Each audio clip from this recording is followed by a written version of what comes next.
Serangan udara Israel di kota Tulkam, wilayah pendudukan tepi barat Palestina, menewaskan 2 anggota sayap bersenjata pejuang Palestina, Hamas.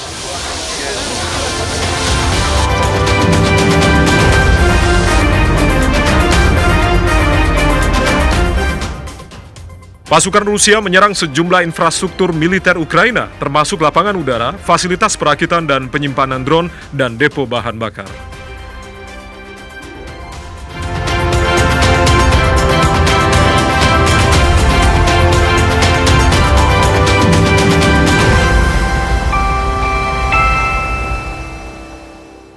Selamat malam, Dunia Dalam Berita kembali hadir menjumpai Anda dengan serangkaian informasi dari berbagai penjuru dunia. Kali ini bersama saya, Ardianto Wijaya. Kita simak, inilah Dunia Dalam Berita Televisi Republik Indonesia selengkapnya. Kita awali Dunia Dalam Berita dengan menit utama terkait dengan serangan udara Israel di Tulkam, wilayah pendudukan tepi barat Palestina, menewaskan 2 pejuang Palestina Hamas. Serangan Rusia terhadap infrastruktur militer Ukraina, upaya Amerika Serikat memperkuat perbatasan untuk mencegah imigran, dan kecelakaan kapal wisata di Chili serta runtuhnya gedung di India.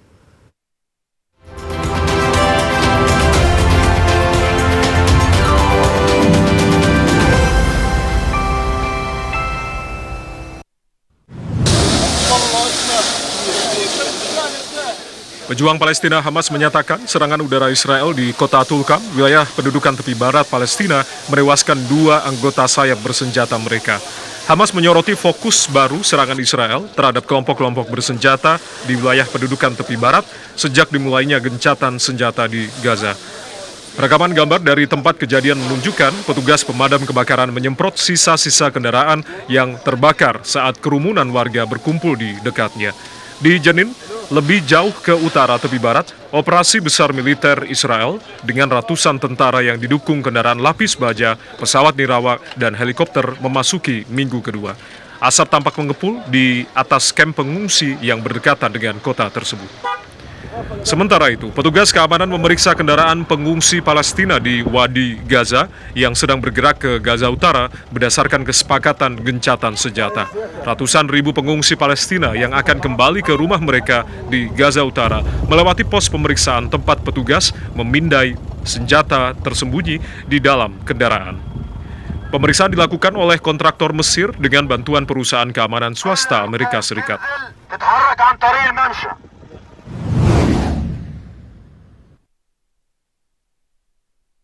Kementerian Pertahanan Rusia melaporkan pasukannya menyerang sejumlah infrastruktur militer Ukraina, termasuk lapangan udara, fasilitas perakitan dan penyimpanan drone, dan depo bahan bakar.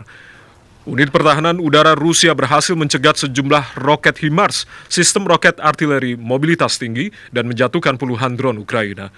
Sementara itu, staf umum Angkatan Bersenjata Ukraina mengkonfirmasi puluhan bentrokan hebat dengan Rusia di sepanjang garis depan dengan pertempuran paling sengit dilaporkan terjadi di Polsprov. Pejabat Ukraina menyatakan serangan udara Rusia pada Senin malam waktu setempat membakar tempat usaha dan merusak beberapa rumah di Kharkiv. Serangan melukai 4 orang dan memicu kebakaran di kota tersebut. Wali kota Kharkiv menyatakan layanan darurat dikerahkan untuk memadamkan kebakaran yang terjadi akibat serangan pesawat nirawak Rusia. Kedua belah pihak membantah telah menargetkan warga sipil dalam perang selama hampir 3 tahun.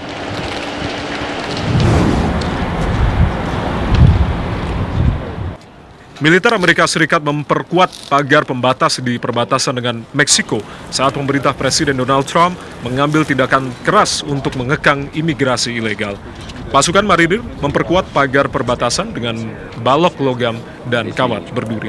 Di hari pertama menjabat, Trump menyatakan imigrasi ilegal sebagai keadaan darurat nasional. Pemerintah eksekutifnya pada 20 Januari memerintahkan Departemen Pertahanan Amerika Serikat mengirim pasukan sebanyak yang diperlukan untuk memperoleh kendali operasional penuh atas perbatasan selatan Amerika Serikat.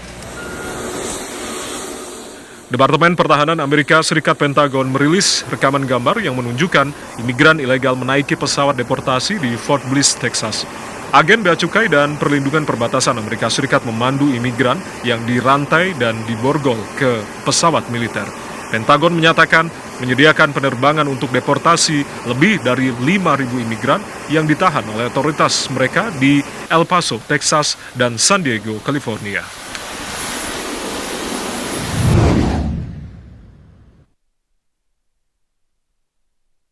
Ribuan warga Serbia berunjuk rasa memblokir jalan utama menuju jalan raya di ibu kota Beograd pada Senin malam waktu setempat.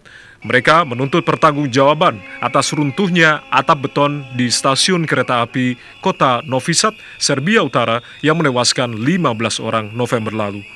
Para demonstran menyebut korupsi, nepotisme, dan pekerjaan konstruksi yang buruk merupakan penyebab bencana. Perdana Menteri Serbia mengumumkan pengunduran dirinya hari ini dan menjadi pejabat tertinggi yang mengundurkan diri sejak protes anti korupsi menyebar di seluruh negeri dipicu oleh bencana tersebut.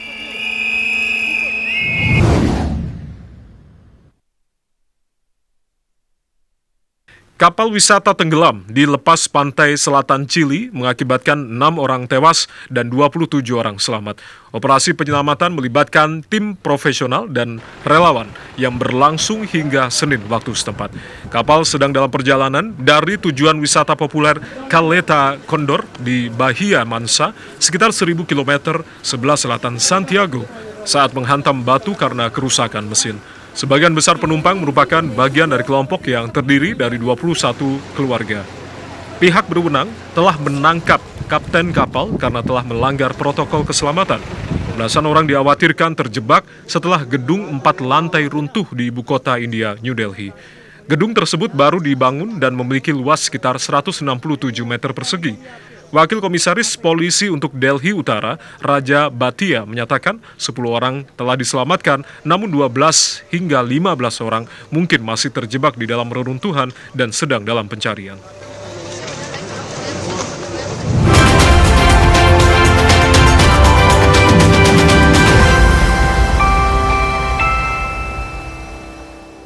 Usai jeda kami akan kembali dengan sejumlah informasi lain. Di antaranya, sistem perawatan kesehatan di Gaza, Palestina yang porak-poranda akibat perang menghadapi jalan panjang untuk pemulihan. Selengkapnya usai jeda.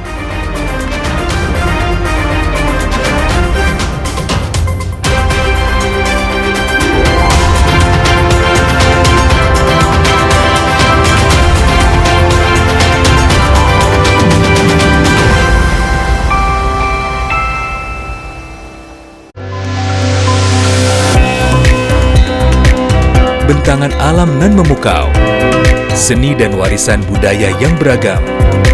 Mari jelajahi keindahan Nusantara melalui program Pesona Indonesia. Setiap hari, pukul 14 waktu Indonesia Barat.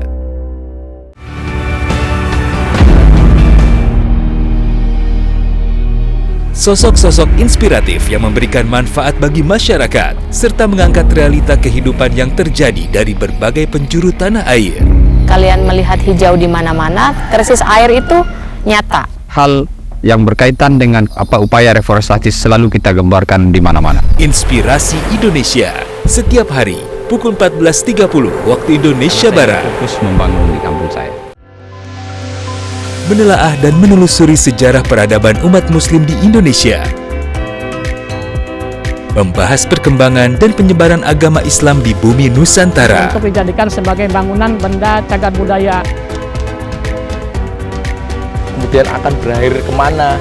Atau kalau dalam filosofi Jawa itu sangkan paraning dumadi. Jejak Islam, setiap hari, pukul 4 waktu Indonesia Barat. Membahas ragam topik menarik yang mendalam tentang dunia kesehatan. Yang dibicarakan dan orang banyak tahu tuh mengenai pertumbuhannya ya. Karena memang mindset orang Indonesia tuh kan kalau udah kulit coklat udah aman. Bersama para dokter dan bintang tamu yang kompeten di bidangnya. Kalau pH juga iya, tapi dia lebih ke kandungannya itu sih. Halo Dokter, Senin sampai Kamis pukul 9.30 waktu Indonesia Barat.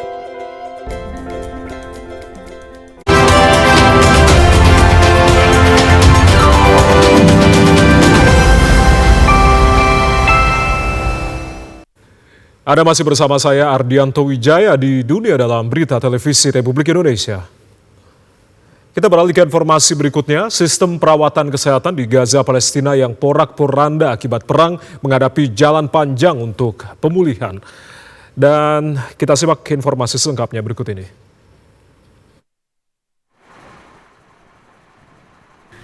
Di fase pertama kesepakatan gencatan senjata antara Israel dan Hamas memasuki minggu kedua, sektor perawatan kesehatan Gaza yang porak-poranda akibat perang menghadapi jalan berat dan panjang untuk pemulihan, dengan kurangnya pasokan medis dan infrastruktur medis yang rusak parah.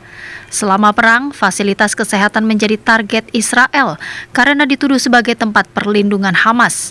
Akibatnya Israel menghancurkan fasilitas medis, pasien dan tenaga kesehatan ditahan, serta pasokan medis penting sangat dibatasi. Perwakilan Organisasi Kesehatan Dunia untuk Wilayah Pendudukan Palestina, Dr. Rick Peppercorn, mengatakan klinik dan rumah sakit sementara di Gaza telah diminta menambah kapasitas guna memenuhi kebutuhan medis yang terus meningkat. Namun, proses pembangunan kembali penuh tantangan. Meski bantuan kemanusiaan terus mengalir ke Gaza melalui penyeberangan Rafah sejak gencatan senjata, membawa makanan, perlengkapan, dan peralatan medis, pejabat kesehatan di Gaza memperingatkan pasokan itu tidak cukup untuk memenuhi permintaan obat dan perlengkapan yang sangat besar. Fasilitas medis di Gaza telah kewalahan, membuat banyak pasien menunggu perawatan, sementara yang lain terpaksa mencari perawatan di luar negeri karena kurangnya layanan khusus. Sementara situasi di Gaza Utara sangat buruk di mana kerusakan signifikan pada infrastruktur medis memperparah krisis. Rumah sakit Kamal Adwan di kamp pengungsi Jabalia hampir hancur total selama perang. Meski gencatan senjata menawarkan secercah harapan, proses pemulihan sektor kesehatan Gaza masih merupakan jalan panjang yang penuh tantangan. Para pekerja Badan PBB yang mengurus pengungsi Palestina UNRWA mulai mengemasi kantor UNRWA di Yerusalem Timur, wilayah Palestina yang diduduki Israel. Israel telah memerintahkan UNRWA untuk mengosongkan tempat dan menghentikan operasi di Yerusalem Timur setelah parlemen Israel tahun lalu mengesahkan undang-undang yang melarang UNRWA beroperasi dan melarang otoritas Israel melakukan kontak dengan UNRWA. Badan PBB itu selama beberapa dekade telah mengoperasikan sekolah dan pusat medis di Yerusalem Timur, serta tepi barat dan Gaza yang diduduki Israel untuk puluhan ribu pengungsi Palestina. Pemerintah Rwanda mengevakuasi anggota staf PBB dan keluarga mereka dari Republik Demokratik Kongo. Sementara itu Presiden Kongo dan Presiden Rwanda telah menyepakati untuk hadir dalam pertemuan daring pada Rabu 29 Januari. Pemerintah Rwanda mengevakuasi anggota staf PBB dan keluarga mereka dari Republik Demokratik Kongo pada Selasa 27 Januari waktu setempat sebagai tanggapan atas meningkatnya kekerasan ketika kelompok pemberontak M23 menguasai negara tersebut. Pengungsi dibawa ke Stadion Kigali Pele sebelum dipindahkan ke berbagai hotel dengan bus. Pemberontak yang didukung Rwanda berbaris ke kota terbesar di Kongo Timur, Goma, pada Senin 26 Januari dan PBB mengatakan mereka didukung oleh setidaknya beberapa pasukan reguler Rwanda dalam eskalasi terburuk dari konflik yang telah berlangsung selama lebih dari 1 dekade. Ratusan ribu orang yang mengungsi akibat pertempuran baru-baru ini atas konflik sebelumnya telah mencari perlindungan di Goma dan kam-kam sekitarnya. Kedatangan pemberontak M23 di kota tersebut berisiko menyebabkan pengungsian baru dan krisis kemanusiaan. Baku tembak dan penjarahan yang dilaporkan terjadi di seluruh kota.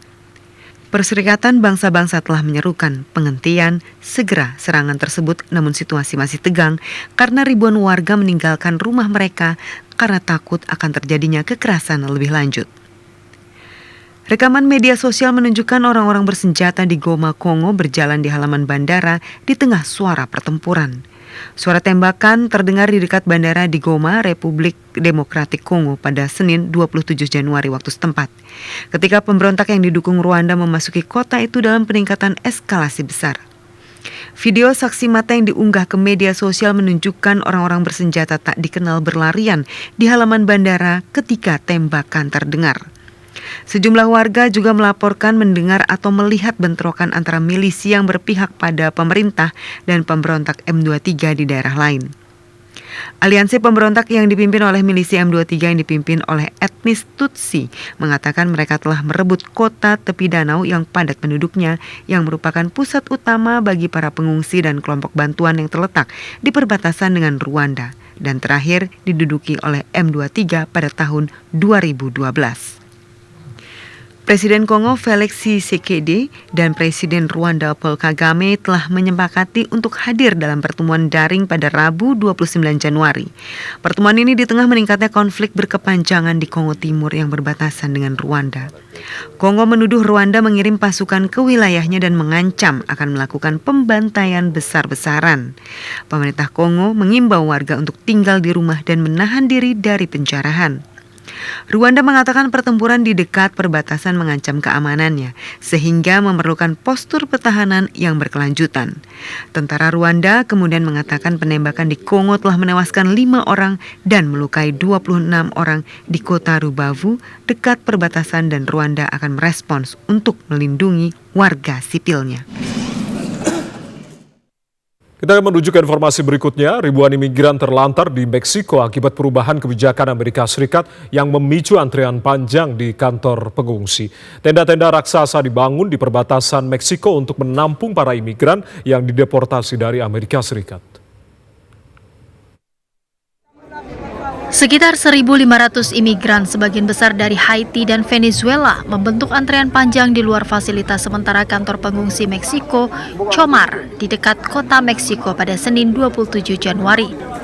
Lonjakan terjadi setelah pembatalan sistem perjanjian CBP-1 oleh pemerintah Amerika Serikat baru-baru ini di bawah pemerintahan Presiden Amerika Serikat Donald Trump yang sebelumnya telah memungkinkan ribuan migran mencari jalan masuk yang sah ke Amerika Serikat. Kantor Comar kewalahan dengan tingginya permintaan suaka karena para migran menghadapi tantangan yang semakin meningkat. Amerika Serikat telah mengintensifkan deportasi, bahkan dilaporkan menggunakan pesawat militer untuk mempercepat proses, sebuah langkah yang belum pernah terjadi sebelumnya. Kantor Comar minggu lalu berjuang untuk memproses masuknya pengungsi, hanya melayani sebagian kecil dari mereka yang membutuhkan setiap harinya. Pihak berwenang Meksiko mulai membangun tenda-tenda penampungan raksasa di kota Ciudad Juarez untuk mempersiapkan kemungkinan masuknya warga Meksiko yang dideportasi berdasarkan kebijakan deportasi massal yang dijanjikan Presiden Amerika Serikat Donald Trump. Tempat penampungan sementara yang memiliki kapasitas untuk ribuan orang itu akan siap dalam hitungan hari. Tenda-tenda di Ciudad Juarez merupakan bagian dari rencana pemerintah Meksiko untuk menyiapkan tempat penampungan dan pusat penerimaan di 9 kota di Meksiko Utara. Pihak berwenang akan menyediakan makanan, tempat tinggal sementara, perawatan medis, dan bantuan untuk memperoleh dokumen identitas bagi warga Meksiko yang dideportasi. Pemerintah juga berencana menyiapkan armada bus untuk mengangkut warga Meksiko dari pusat penerimaan kembali ke kampung halaman mereka. Data sensus Amerika Serikat terkini mencatat hampir 5 juta orang Meksiko tinggal di Amerika Serikat tanpa izin. Hujan salju lebat melanda sejumlah wilayah di Korea Utara. Sementara itu tim penyelamat mengevakuasi warga yang kebanjiran di Prancis Barat setelah diterpa badai Hermine. Televisi pemerintah Korea Utara KRT melaporkan salju lebat menyelimuti sejumlah wilayah di Korea Utara pada Senin 27 Januari waktu setempat. Dalam rekaman yang ditayangkan oleh KRT, jalanan tertutup salju dan orang-orang terlihat berjalan di atas salju di berbagai wilayah termasuk Provinsi Pyongyang, Hamgyong Selatan, Jagang, dan Pyongyang Utara. Salju dengan ketebalan sekitar 54 cm melanda daerah Komdok di Provinsi Hamgyong Selatan. Hujan, dingin, dan salju yang parah diperkirakan akan terus berlanjut di beberapa wilayah pantai timur negara itu hingga hari ini, Selasa 28 Januari, karena zona tekanan rendah bergerak ke timur. Badai Hermine melanda sejumlah negara di Eropa. Sejumlah rumah dan jalan terendam banjir di Prancis Barat, di dalam dan di sekitar kota Rennes pada Senin 27 Januari waktu setempat setelah badai Hermine membawa hujan lebat ke wilayah Britania.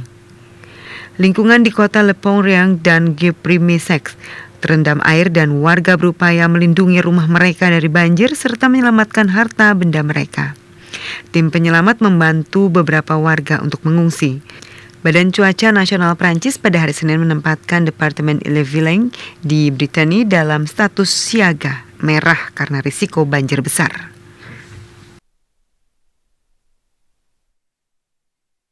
Informasi olahraga akan kami hadirkan usai jeda berikut ini. Di antaranya, Al-Qadsiah berhasil menggeser Al-Nassr di klasemen sementara Liga Pro Arab Saudi usai menang 2-1 atas Al-Hilal.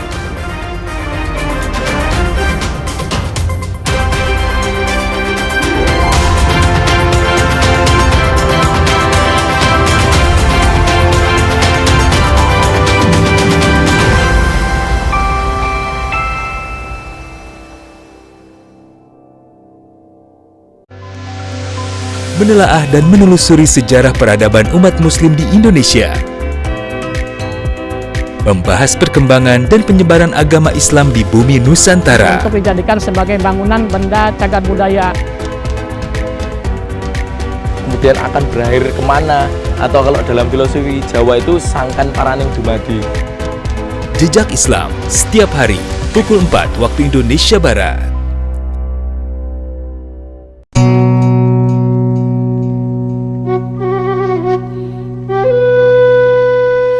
Kapan kamu masuk sekolah lagi? Saya masih harus bantu Aki. Sabar ya, Rip. Ya, Ki.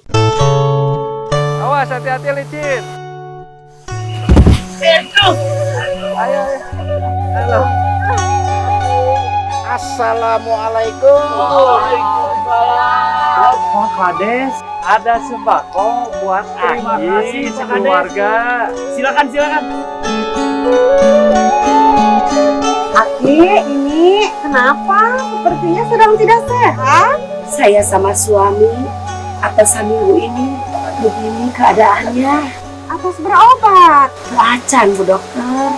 Sekarang tidak usah khawatir lagi soal biaya berobat. Semua sudah dijamin oleh pemerintah. Namanya Jamkesmas. Semua biaya gratis. Bukan hanya itu saja, Ki. Untuk kebutuhan sehari-hari, pemerintah punya program KKS atau Kartu Keluarga Sejahtera. Ibu bawakan seragam dan perlengkapan sekolah yang baru. Bantuan pendidikan dari pemerintah atau PIP. Alhamdulillah, kini Alif bisa sekolah lagi. Yeay! Sekarang giliran saya, Pak Kades. Saya dapat apa dong, Pak Kades? Dapat ini aja, Mang Aep. Iya. Ayo, dukung gerakan pengentasan kemiskinan. Tiap warga Indonesia berhak mendapatkan layanan kesehatan yang baik dan bermutu. Dengan pendidikan yang baik, mari ciptakan generasi Indonesia emas.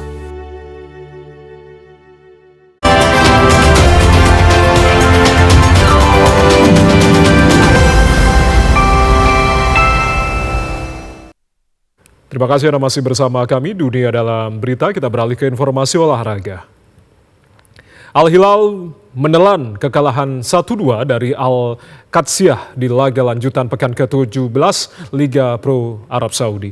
Brace atau 2 gol Aubameyang membawa kemenangan tim tuan rumah sekaligus menggusur Al-Nassr dari posisi 3 klasemen sementara Liga Pro Arab Saudi. Al-Hilal menelan kekalahan 1-2 dari Al-Qadsiah di laga lanjutan pekan ke-17 Liga Pro Arab Saudi 2024-2025 yang berlangsung di Stadion Prince Saud bin Jalawi, Dammam, Arab Saudi. Brace atau 2 gol Pierre-Emerick Aubameyang mengantarkan kemenangan tim tuan rumah sekaligus menggusur Al-Nassr dari posisi ketiga klasemen sementara Liga Pro Arab Saudi. Al-Qadsiah membuat kejutan ketika laga baru berjalan 1 menit melalui gol Emerick Aubameyang setelah sukses menyambar umpan silang Puertas Castro. Tertinggal 1 gol, Al-Hilal terus menekan pertahanan tuan rumah, namun usaha anak asuh George Jesus belum membuahkan hasil hingga akhir babak pertama. Selepas jeda, Al-Hilal berhasil menyamakan kedudukan di menit ke-49 melalui tendangan mendatar Marcos Leonardo. Aubameyang menjadi mimpi buruk Al-Hilal setelah kembali mencatatkan namanya di papan skor sekaligus mengunci kemenangan 2-1 untuk tuan rumah. Meski menelan kekalahan, Al-Hilal masih berada di puncak klasemen sementara Liga Pro Arab Saudi dengan mengoleksi 43 poin. Sementara Al-Qodsiah naik ke peringkat ketiga klasemen sementara Liga Pro Arab Saudi dengan raihan 37 poin. Al-Hilal resmi memutus kontrak dengan bintang sepak bola asal Brazil, Neymar Junior pada Selasa 28 Januari 2025. Keputusan mengakhiri kontrak ini lebih cepat dari kontrak awal yang seharusnya berakhir pada Agustus 2025 akibat cedera panjang yang dialami oleh Neymar. Melalui unggahan di media sosial Instagram, klub Liga Pro Arab Saudi, Al-Hilal mengumumkan telah memutus kontrak dengan bintang sepak bola asal Brasil, Neymar Junior, pada Selasa 28 Januari 2025. Al-Hilal menyampaikan keputusan mengakhiri kontrak dengan Neymar lebih cepat dari kontrak awal yang seharusnya berakhir pada bulan Agustus 2025 mendatang. Neymar Junior bergabung ke Al-Hilal dari klub Liga Prancis, Paris Saint-Germain, pada Agustus 2023 dengan nilai transfer 77,6 juta pound sterling atau setara 1,56 triliun rupiah. Sejak resmi bergabung dengan Al-Hilal, Neymar hanya memainkan 7 pertandingan untuk Al-Hilal sejak pindah dari PSG akibat mengalami cedera lutut saat berhasil melawan Uruguay di kualifikasi Piala Dunia pada Oktober 2023 dan tidak dapat bermain lagi di sisa musim 2023 hingga 2024. Setelah diputus kontrak Al-Hilal, sejumlah media Brasil memberitakan bahwa Neymar akan kembali ke klub masa kecilnya Santos setelah hengkang pada 2013 untuk bergabung dengan Barcelona.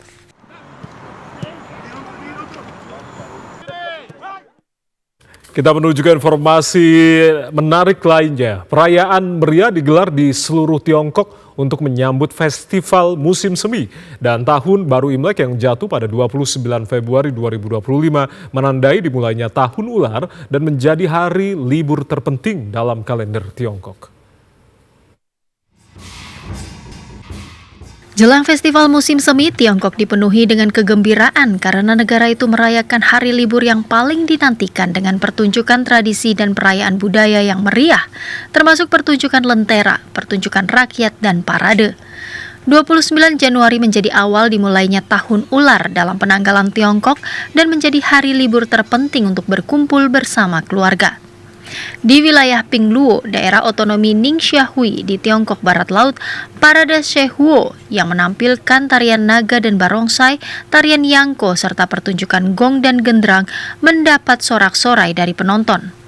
Di Yutian, daerah otonomi Uighur Xinjiang, 20 tim Shehuo berparade di jalan-jalan untuk mengucapkan selamat tahun baru kepada penduduk setempat dari berbagai kelompok etnis. Masyarakat di Xianxian, Provinsi Shaanxi, Tiongkok Utara mempersembahkan pertunjukan boneka dan tari perahu untuk mengekspresikan harapan kehidupan yang lebih baik. Sementara itu, penduduk desa distrik Jiangjin, kota Chongqing, Tiongkok Barat Daya mementaskan drama yang mereka tulis sendiri untuk menunjukkan perubahan baru dalam hidup mereka. Tidak hanya pertunjukan, warga di wilayah lain menikmati pesta 9 jenis makanan dan mencicipi masakan tradisional sehingga menciptakan suasana perayaan yang kuat. Pertunjukan lentera juga menjadi cara yang ikonik dalam merayakan Tahun Baru Imlek di Tiongkok. Festival seni lentera di distrik Yanqing, Beijing menampilkan pertunjukan cahaya dan parade yang memadukan budaya, seni, dan hiburan. Perayaan ini juga telah menarik para wisatawan yang mencoba pengalaman budaya tak benda seperti mengukir stempel, memotong kertas, membuat lukisan dari balok kayu, dan berinteraksi dengan para pewaris budaya, serta menikmati pesta kembang api Tahun Baru Imlek. Informasi Imlek dari negeri bambu tadi menjadi bagian akhir jumpa kita di Dunia Dalam Berita edisi kali ini. Saya Ardianto Wijaya mewakili teman-teman yang bertugas mengucapkan terima kasih atas kebersamaan Anda. Tetap saksikan TVRI, media pemersatu bangsa. Selamat malam, sampai jumpa.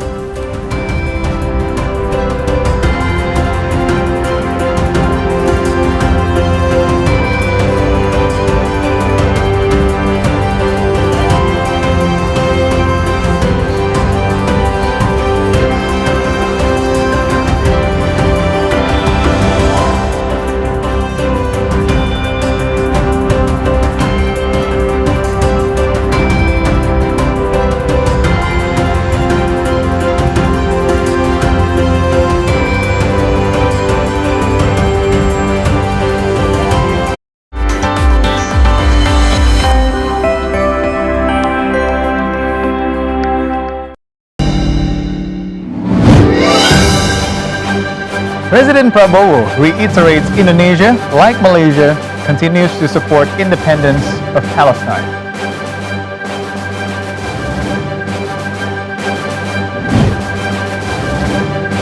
International Monetary Fund published latest data showing Indonesia is now ranked 8th among world economies.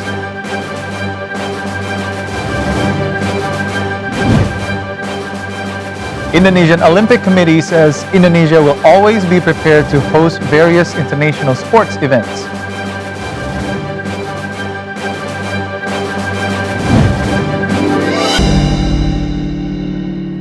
Hello and welcome to TVRI World's Focus Today. I'm Narendra Pawaka. We begin with our very first report of the day. Malaysian Prime Minister Anwar Ibrahim urged to bolster cooperations with Indonesia in various sectors from economy to energy. Malaysian Prime Minister Anwar Ibrahim delivered the statement while giving a joint press statement with Indonesian President Prabowo Subianto at Petronas Twin Towers Kuala Lumpur City Center, or KLCC, Kuala Lumpur, Malaysia. Prime Minister Anwar also said that cooperation in defense sector also becomes one of the sectors that will be improved between the two countries. He mentioned that close ties with Indonesia in various aspects, including history and culture, serve as a strong foundation for expanding relations between the two countries. He said that Malaysia must strive to utilize existing potentials in Indonesia to meet various needs. This is considered more important than purchasing from other countries. Therefore, Anwar emphasized the importance of strong understanding, closeness, and trust among leaders of the two countries. On the same occasion, Anwar also said that Prabowo is a loyal friend who has stood by him through both good and bad times.